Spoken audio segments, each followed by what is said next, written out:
Hello, good afternoon, everyone, for our second day of the second sustainability conference organized by the Singapore Actuarial Society. So today we have 4 speakers for our session. So we will start with Weihao on update on IAA UN Sustainable Development Goal. We will then have Yuan from to talk about solo death and quick death, why insurers should consider ESG risk and how to manage them from a rating agency view. Then we will have Piyush about climate change and how to the impact of our climate model can provide insights on emerging risk. And finally, Albert on observations on net zero. So without further ado, let's start with our first presenter. So Weihao, who will present today on update on the International Actuarial Association task force on the UN Sustainable Development Goals. A bit of presentation on Weihao first. So Weihao leads actually the P&C consulting team at Munich Re, which develops and provides solutions to insurance clients across Asia Pacific. This consulting team comprises of actuaries and data scientists and works closely with underwriter, natural catastrophe expert, IT, and other specialists. Weihao started his career as in a primary insurer in Singapore before joining a consultancy in Sydney. When Weihao joined Munich Re in 2017 in Singapore, he was initially the head of the enterprise risk management for the APAC Middle East Africa region, and then subsequently took over the role of head of consulting in 2019. So Weihao, I think you can start. Thank you, Zibor, for the kind introduction, and thank you everyone for your time to listen to the presentation I have, which is on an update on the task force by the International Actuarial Association on the UN SDGs. So you hear a lot about supranationals in my presentation because that's very much the focus of the task force. And with that, actually, I would like to do a quick poll on how much we know about the role of supranationals and multilateral development banks. So quick clue, one good example, more well-known one would be Asia Development Bank, that's close to us. But yeah, feel free to give you an answer and we can take it from there.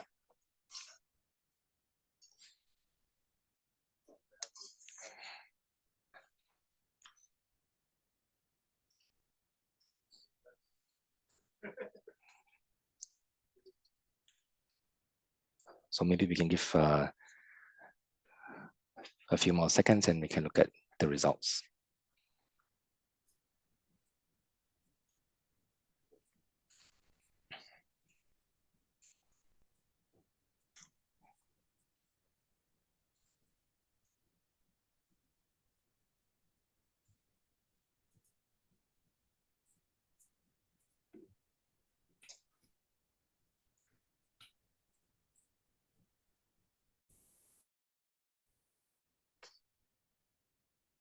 Sorry, give me a moment, yeah. Weihao, sorry.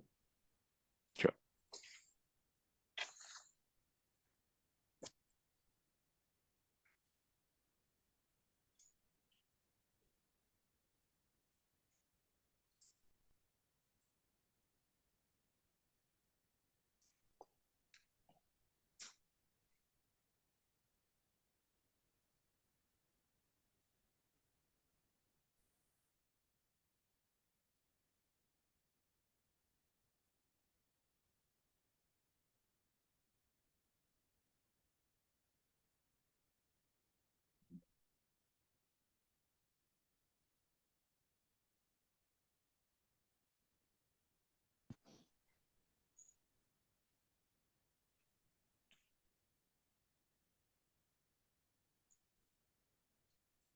Shall we go into the results? Yes. Give me a moment. Yes, hold on, yeah. There's some technical issues down here. Okay. I saw a 50-50 in the previous screen. Yes, correct. So maybe what I would do is I will just show my web results, which is like supposed to work. Just give me a moment. Okay. Yes. So this is the result. 50-50. Yes. Okay. Sure. Yeah. Thank you. This was the kind of result I was hoping for, because then I would talk a bit about the role of these very important entities or organizations we have in Asia. So let me jump into the slides already. So give me a minute.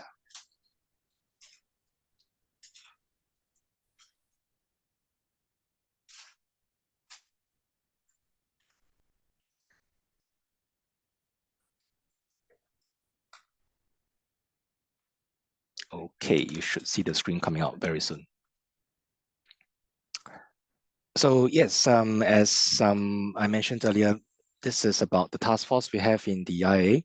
I have the privilege to be in this task force for the past year or so, and very keen to present some of the latest progress we have and the updates. So I'll start off with a very brief overview of the UN SDGs. Some of you may have heard of it, but most of us would wonder why this is relevant for us as actuaries. So I'll talk about that.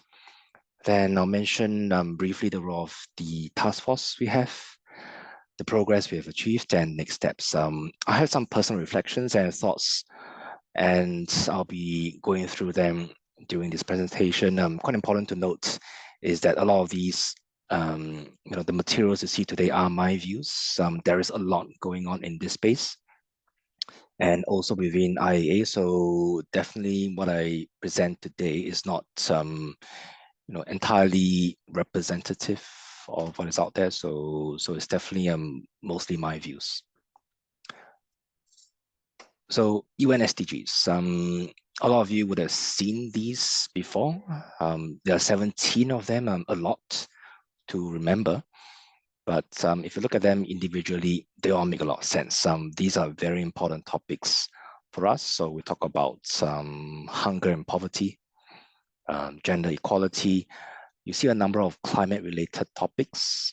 So climate action, sustainable cities and communities, responsible consumption and production. So these are, kind of goals set by the UN, very much relevant to all of us. If you would like to find out more, there's a ton of material out there. UN itself, the website provides like details of each and every SDG, but hopefully a lot of them would relate to you. And this is very much what I wanted to mention. So why should we as actuaries get involved, and why did the IAA want to get involved in this topic? It doesn't look that actuarial at face value, because it's not, we're not dealing with insurance companies, it's more governments. But I would say there are a few key reasons why we should get involved. The first is very much for all of us. It's really about us, our future, and it's the place we live in. It's about our families. We're talking about issues which may not affect us today tremendously, but it could well affect the future generation. And it's really about the human race. So it's something which really is for every one of us. Of course, this is makes a lot of sense. But if we get into more detail into each and every SDGs, and what I must say is that for all of us as actuaries, I do believe that a lot of our work is already linked with the SDGs, one or the other SDGs. I could give a few examples here. I'm sure you could look at that 17 SDGs and come up with your own. But say for myself, who is working in the P&C space, day in, day out, we talk about natural catastrophe covers, for example. That's protecting infrastructure, is protecting cities, is protecting people. Is very much driven by climate change. So that's one area. For us working in the life and health space, then it's also about developing, pricing, offering life and health products which are affordable and accessible. So that's very relevant.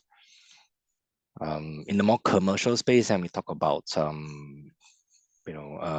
large contracts to cover infrastructure developments, project finance, even things like climate change, transition topics like electric vehicles. Some of us work in the motor insurance space. That's very much driving the future of mobility. And last but not least, so we're all not only learning and taking up courses, we are also training the next generation of actuaries, and that's also linked to one of the UN SDGs. So very much linked to our professional work. But I must say that after going through this task force for the past year or so, that we as actuaries can play an important role to support the UN SDGs, and that's above and beyond our traditional areas of work. And if you read up more, for example, about what, for example, the ADB is doing in some of the developing countries in Asia. So take Philippines or Indonesia, for example, you realize that a lot of the initiatives are underpinned by insurance and finance. A lot of these infrastructure developments, for example, they can't operate if there's no insurance or finance in place. And that's an area where actuaries play an important role. We all know that economic activities, they rely heavily on this. And the same goes for social developments. That if you were to put in place, for example, risk awareness activities in areas prone to climate change, that risk awareness activities has to go hand in hand with insurance protection. It's a complicated area because it's not pure insurance or it's not pure actuarial pricing or topics. We do need to bring in multiple aspects. Here we talk about long-term projections, financing, the possibility that certain initiatives may not work out. So there's an element of uncertainty. And again, these are very much natural playing fields of actuaries. So I do feel that there's a lot of scope for us to do more. And the fact is, if you speak to some of the supranationals, for example, that the role and the potential impact from actuaries is still not very well known. So definitely a gap where we can contribute. So I'll talk about the task force which was set up by the IAA. There's a lot of material online once again, so I've included some links here. There is this whole document which outlines the objectives of the task force. So I wouldn't go through the entire document, but feel free to go through it. This was set up about 12 months ago. And what I wanted to highlight is the key objective. And this is very much contained in the statement of intent document. And here are the key points of it. And this is where you start to see terms like supranationals, multilateral development banks. The first point here is to engage with supranational stakeholders on topics, because these are really the most important institutions driving the SDGs. So we must engage with them.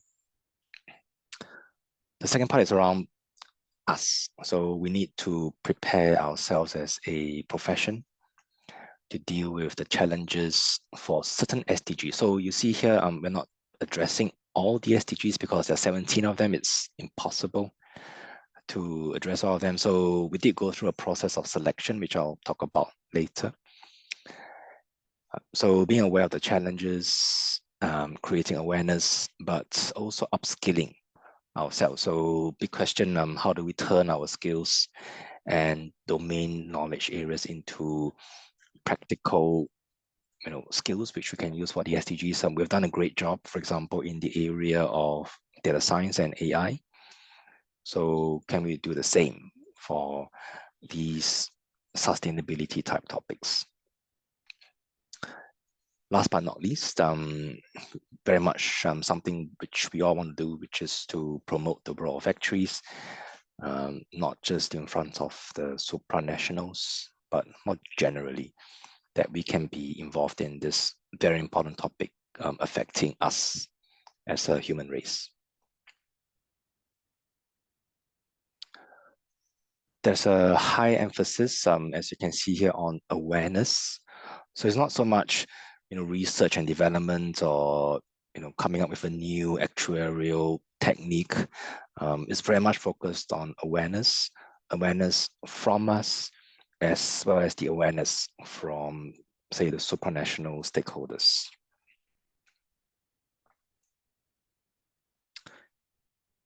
If you're not too familiar with supranationals, here's a high-level view of what they do.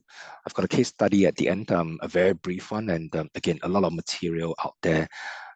They all have very comprehensive websites where they talk about the reports into various UN SDGs. There's a lot of press releases on what they do, so feel free to check them out.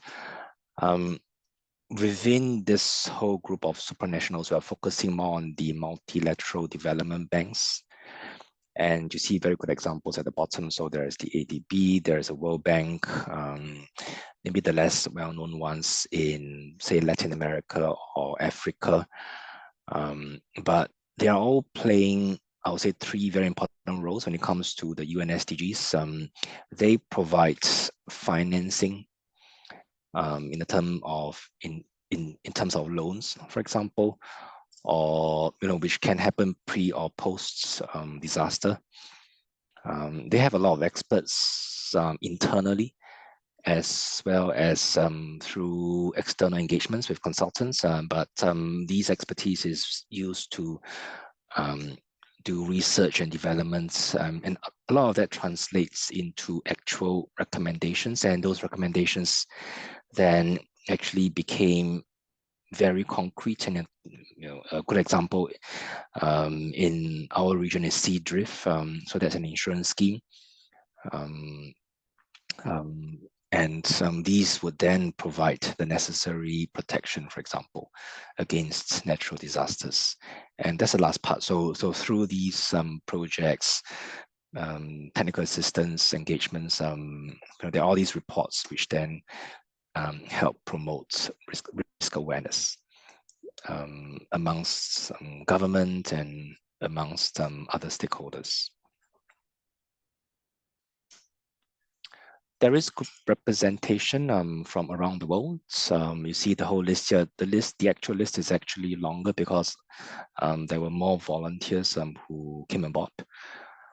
So it's good coverage of all the continents, different practice areas, and from industry, consulting, and academia.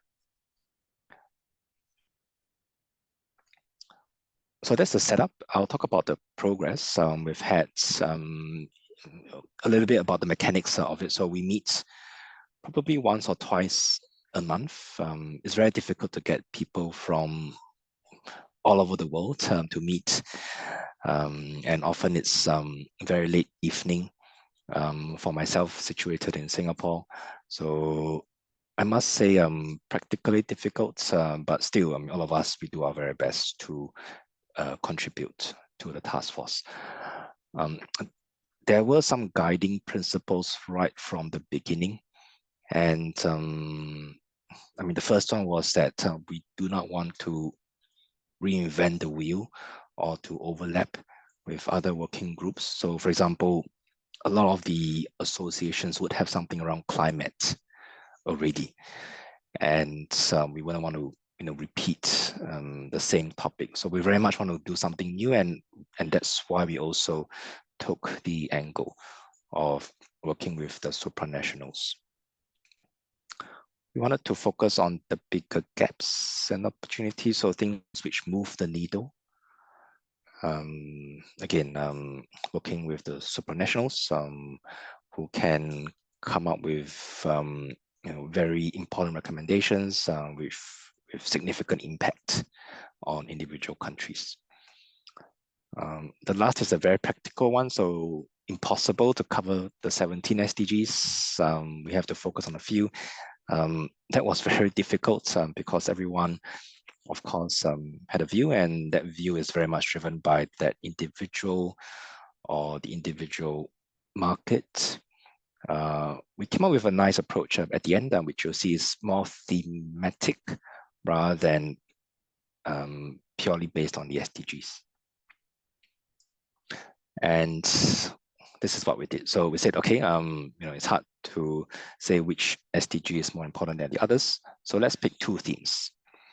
The first theme is around access to finance, and you can imagine that's a very important topic in countries where the traditional financial institutions are not as well established, or you have large populations who, for example, have no credit history.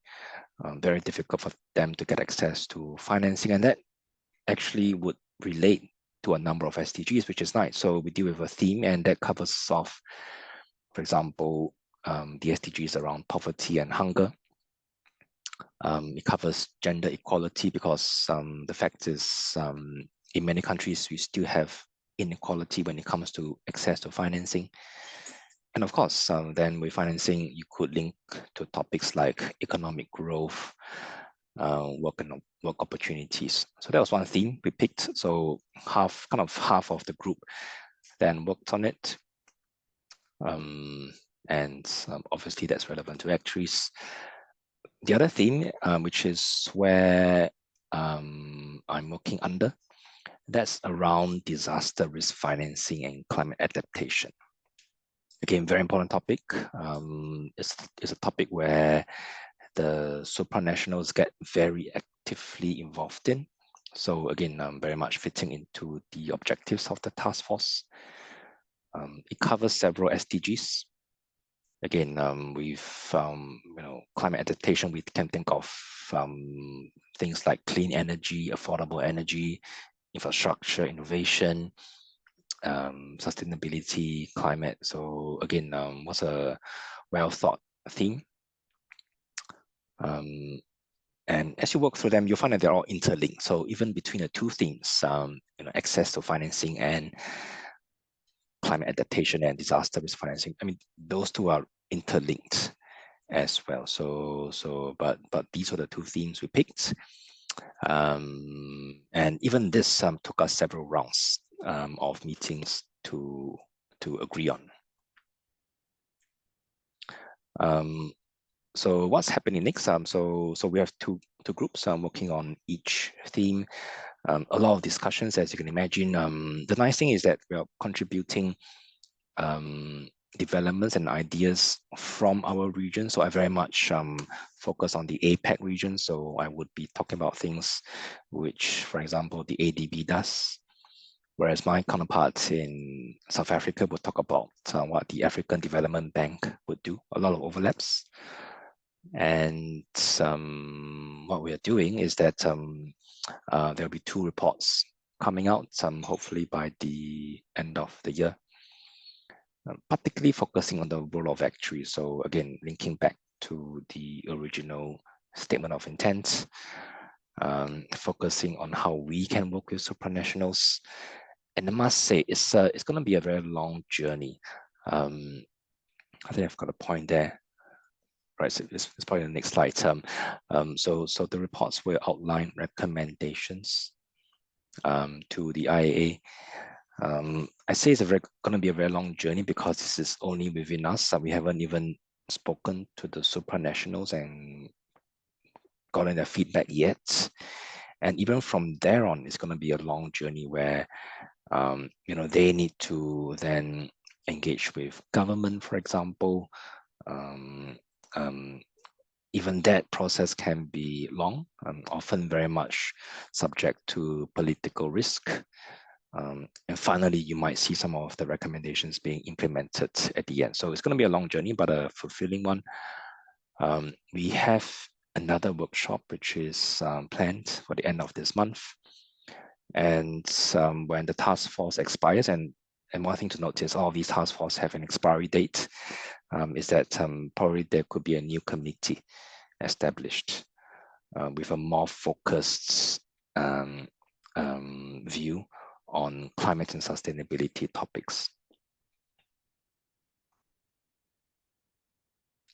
So here are some of the kind of the a sneak peek into what or how we can engage with the supranational. So fun fact, the IAA does have relationship managers to work with individual supranational. So there's a list, and if anyone wants to talk to the World Bank and doesn't know how to get in, then there is this list provided by the IAA, and that person would know them pretty well. But still, there is a very low awareness on both sides. So both from us as actuaries and from these organizations on how we can work together. Based on our assessment and our studies, we do understand that actuaries sometimes get involved very much ad hoc through some of these technical assistance projects initiated by these organizations. As I mentioned earlier, it is a long engagement. So here is a typical process on how initially an engagement can lead to a final implementation. So it often starts with a topic being raised. So imagine we raise a topic to do something in a particular country, for example, then you need to get funding. So not us, but them. They need to get funding, and there's typically an RFP process. Then maybe that project is awarded. There's research which happens, recommendations, and you need further funding because then the recommendations usually involve, say, the setup of a particular scheme or the establishment of, say, certain activities, risk awareness activities, for example. So that itself requires further funding. You have to put this in front of the government, and if you've got elections happening and there's a change in the government, then that could set you back for a couple of years. So it is a long process. But if it does go through, so for example, if you do set up successfully something like a, say, like a sea drift, that can have a very significant and meaningful impact on different countries. So here's a case. So a lot of us would have seen the effects of Typhoon Yagi. And it was huge. It was unprecedented. It affected several countries. It was a surprise for some countries, like for example in Vietnam, the extent of flooding was just not foreseen at all. This picture you see is actually from Laos, so probably not so visible in the press. But Laos was also affected by Typhoon Yagi, and I'll say quite fortunately, they had this arrangement, a parametric arrangement with sea drift. And it was well publicized that they got a payout from it. So not a huge payout, but it did demonstrate that this whole process of research and development and the setup of the scheme, the funding, the execution by the government did work out at the end. And they got a payout from the scheme. This scheme, if you read about the history, it was actually, of course, it was supported by the governments in this region, but the technical part of it was very much supported by the World Bank. It was part of a technical assistance project, going through that process I just talked about, which eventually led to the setup of the scheme. So a very meaningful one if you are successful. So some closing remarks and my personal reflections. Being in the task force itself is not easy. Here we're trying to solve a global challenge. Of course, we actuaries think we are capable, but solving a global challenge is not easy at all. It gives a taste actually of, so being in the task force gives me a taste of what it means to be in, working across markets and people with different interests. So even say selecting the SDGs, you can see that different people coming from different countries have a very different interests. And you can imagine with these supranational organizations made up of different governments having different interests, I mean, that's challenging for them to come to a common agreement. It's always tempting to say, okay, like you do your thing and I do mine. I'll just do whatever is interesting for me, and let's consolidate later on. But obviously, that's not what we are meant to do. Also, we're meant to have a global stance and put together a global position in front of a multinational organization. So it's tempting to take the easy way out, but definitely not the right thing to do. And time differences, we all have day jobs. That makes things even more challenging. And but what's a good learning experience? I certainly got to know a few more actuaries globally. Again, very meaningful work, not easy, but hopefully there will be some fruitful outcomes at the end of the day. And with that, I end my presentation and happy to take questions. Thank you, Weihao. So yes, we have a question. So we have one question, which is, what is the expected result / outcome of the IAA work for the Supras?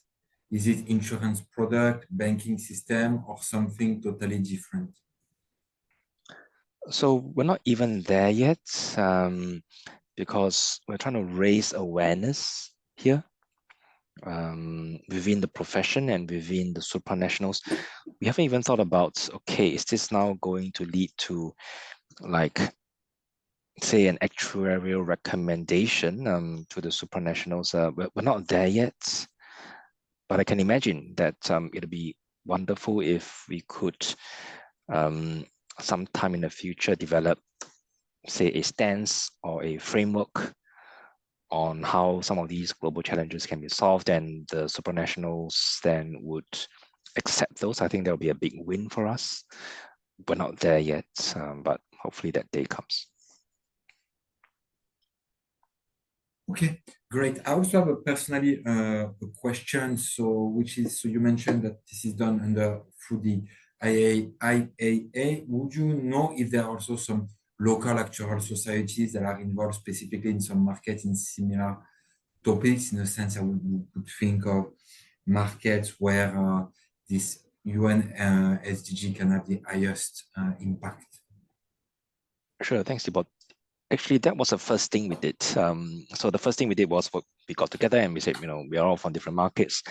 Can we consolidate what our respective local societies are doing in this? And first thing, to avoid overlaps, and secondly, to see if there are synergies or obvious areas where we can address. So that was the first thing we did, Thibault.